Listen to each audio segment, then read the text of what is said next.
Millerton, 1958. A postcard-perfect town. Population, 327. Fresh-baked apple pies cooling on windowsills. Kids racing bikes down Maple Street. And every Saturday, the clock tower chiming at 3:07 p.m. sharp. But on September 12th, 3:07 p.m. wasn't just a time. It was the moment we broke. It started with Betty Ann Myers, 12 years old, strawberry blonde, and holding a red balloon. She pointed at the clock tower, screamed, and then they all screamed. For exactly 10 seconds. 10 seconds. Oof. Nothing. No sound, no breath, just it. When the silence lifted, the clock tower was cracked clean through. Little Tommy Grady lay dead in the square, and 327 people swore on their Bibles nothing happened. But I remember the smell, burnt sugar and wet iron. I remember the shadows, the ones that didn't match the light. The sheriff called it mass hysteria. The pastor blamed Soviet mind control. But I found Tommy's note, scribbles in crayon. The man in the tower has too many eyes. And a drawing. A drawing of us, all 327 of us, staring at something wrong. They buried Tommy too fast. No autopsy, no questions. But I followed the cracks in the clock tower. Followed them down to the basement.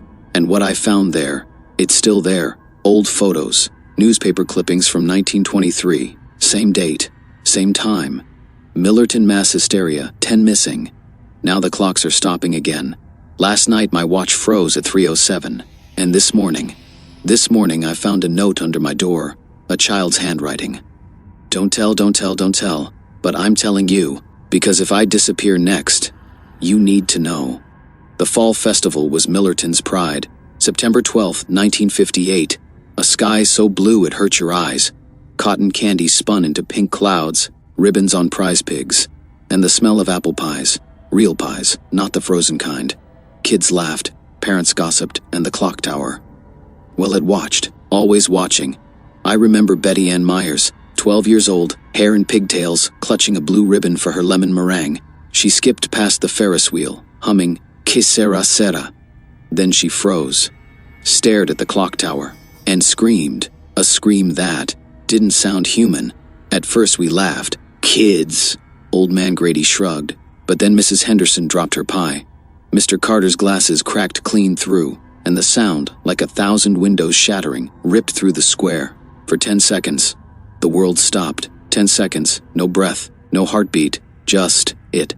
A shadow in the clock tower, not a man, not a thing, something with too many eyes and too many teeth.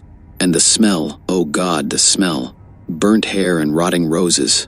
I couldn't move, couldn't scream, but I saw them, the others, frozen mid-step, mid-laugh, mid-scream. Their eyes were gone, just black holes, and the shadow. It moved, not left or right, through, like it was peeling the world apart. Then it was over. The clock tower chimed 3:07. The sun came back, but Betty Ann's ribbon was charred black. The Ferris wheel was bent like a pretzel, and Tommy was lying in the dirt, cold, pale, and smiling. They said he had a heart attack. Tragic, but natural. But I saw his notebook, scribbled in crayon. The man in the tower says we're all liars. And a drawing of us. All 327 of us, standing in the square, with no faces. Now the sheriff's burning evidence. The pastor's preaching about collective delusions. But I found the tapes, the ones they hid in the town hall basement. Press play, and all you hear is screaming. 10 seconds of pure terror. And one voice, louder than the rest. It's in the walls. When the silence lifted, Millerton was broken. The clock tower split like a rotten tooth. Cracks spiderweb through Main Street, deep enough to swallow a child. And the people were empty, smiling, chatting, pretending nothing happened. But I saw their eyes. Black, shiny, like wet stones. Tommy Grady's body lay in the square, 10 years old. Blue ribbon still pinned to his overalls. The sheriff called it a heart attack, but I saw his hands, clawed, frozen midair, like he'd been trying to escape something. They scrubbed the square before dawn, hosed away the blood, burned Betty Ann's ribbon, but they missed the photos, the ones it left behind. Black and white shots of the crowd, faceless, just holes where their eyes should be. And in every frame the clock tower, it was there, watching. The pastor said we'd shared a vision. The mayor blamed swamp gas. But Mrs. Grady? She stopped speaking. Just sat by Tommy's grave, rocking, whispering, "He's still in the walls. He's still in the walls." They locked her in the asylum by Tuesday. I tried to tell them. Tried to show them the cracks in the church basement. The ones that bled. Thick, oily sludge that stank like rotting metal. But the sheriff just laughed. Kids and their stories. Then he handed me a lollipop and winked. That night, I snuck into the clock tower. Followed the cracks to a door that wasn't there before. Cold air seeped through the gaps, and the sound like something breathing. No, humming. A tune I'd heard before, the same one Betty Ann sang before she screamed. I saw it, just a flash, a shape, too many limbs, too many eyes, and the smile, jagged, hungry. It didn't move. I Todd unfolded, like a flower made of knives. Then the whispers started. Forget, forget, forget. But I can't, I won't. Now the cracks are spreading. Into homes, into us. Old man Grady's hands turned black last week. Mrs. Henderson's reflection. It doesn't blink anymore. And the clock? It's stuck at 3:07. Forever. Because it isn't done. It's still hungry. After the incident, Millerton became a circus of lies. Mrs. Perkins swore she saw angels, great winged things circling the clock tower. Old man Grady ranted about commie brainwaves. The mayor? He blamed swamp gas, swore it caused mass hallucinations. But I knew better. They were lying, all of them. I interviewed them, played the good little reporter. Mrs. Perkins' hands shook as she poured my coffee. Angels, she said, but her eyes kept darting to the clock tower, and in the diner window's reflection. It was there, watching, grinning.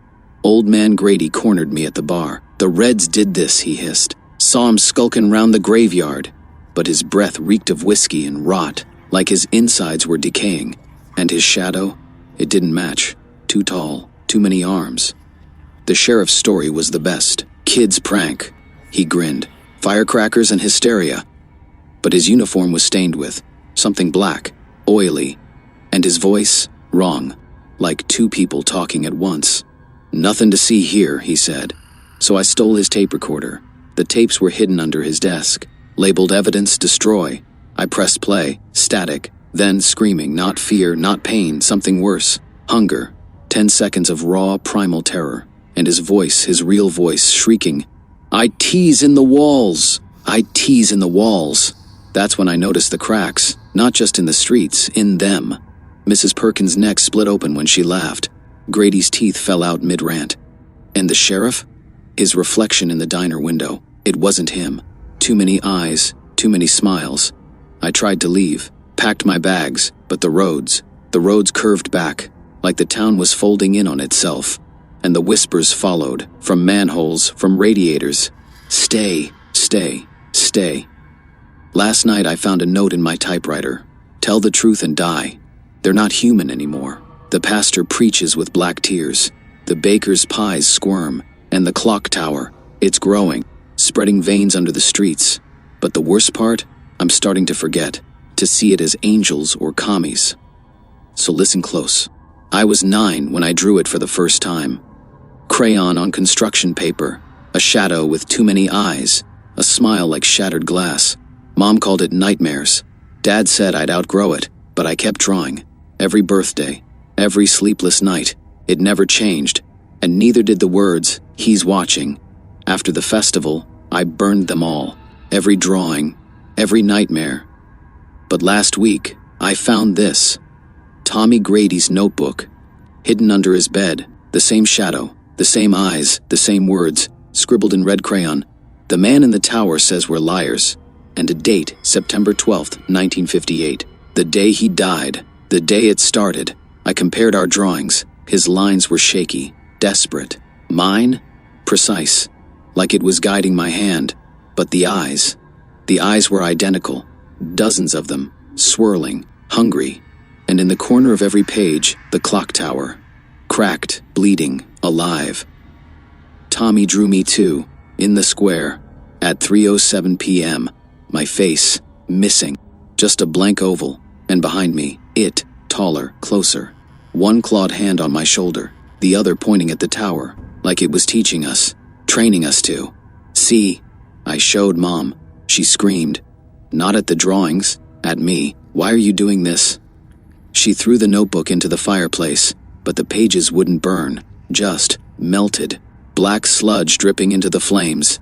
And that smell, burnt sugar and rotting roses. Now the shadows follow me, in mirrors, in puddles, in the corner of my eye. Last night I woke to humming. Que sera, Sarah, Tommy's voice, from inside the walls. You're next, he giggled. You're next, you're next, you're next. I'm drawing again, can't stop. My hands move on their own. The same shadow, the same tower, but now it's drawing me. In the cracks, in the stains. And tonight, at 3:07 a.m., the whispers started. Almost time, almost time. So listen. The town archive was a tomb. Dust choked the air. Cobwebs clung to ledgers labeled confidential. And there, buried under decades of lies, I found them. Newspaper clippings. September 12, 1923. Headline, Millerton mass hysteria, 10 missing. Same date, same time, same shadow, 10 people vanished. A farmer, a teacher, 4 children. The mayor called it swamp gas. The sheriff burned their photos, but one survived. Eliza Carter, age 8, her diary entry, the man in the tower took them, he says we're liars. And her final words, he's in the walls now. I followed the cracks, not the ones in the streets, the ones in the stories. 1890, 1923, 1958, every 33 years, like clockwork, and after each, the town changed. New mayor, new sheriff, same smiles, same black eyes. The clock tower wasn't built in 1958. It's always been here. Standing since. When? The archives don't say. But the cracks, oh God, the cracks, they're not cracks. They're veins. Pumping that black sludge into the soil, into us. I found the mayor's ledger. 1923. Payments to witnesses. Names I recognized, Grady. Perkins, my grandfather. Blood money to keep quiet, to blame swamp gas, to pretend the shadow was just. Mass hysteria. They knew. They've always known. The pastors, the sheriffs, my family. They fed it. Every 33 years. A sacrifice. 10 souls. And in return, prosperity. Fat crops, full bellies. But this time, it's hungry for more. I followed the veins, into the clock tower basement. Down, down, down. The walls, breathing. The air, thick. And there, in the dark, I saw them. The missing. 1923, 1890, hung from the ceiling, mummified, smiling, and in their hands, our drawings. Thousands of them. The same shadow, the same tower, the same lie. And then, it spoke, not words, a chittering, like insects in my skull. Join us, join us, join us. But I ran. I'm still running. Because the cracks. The clock stopped again last night. 3:07 p.m., always 3:07. The cracks slithered into my house, up the walls, into the mirrors. And when I looked, it looked back. I tried to burn the drawings. The ones it made me sketch, but the flames turned blue. The pages wouldn't burn, just laughed. Tommy's laugh. Betty Ann's laugh. And its laugh, like knives on bone. Now the mirror's cracking. Not the glass, the air. Splitting like the tower. And it's here. In my room. In my head. I can feel it. Unfolding. Too many eyes, too many teeth. And the humming que sera, Sarah. But this time, I want to forget.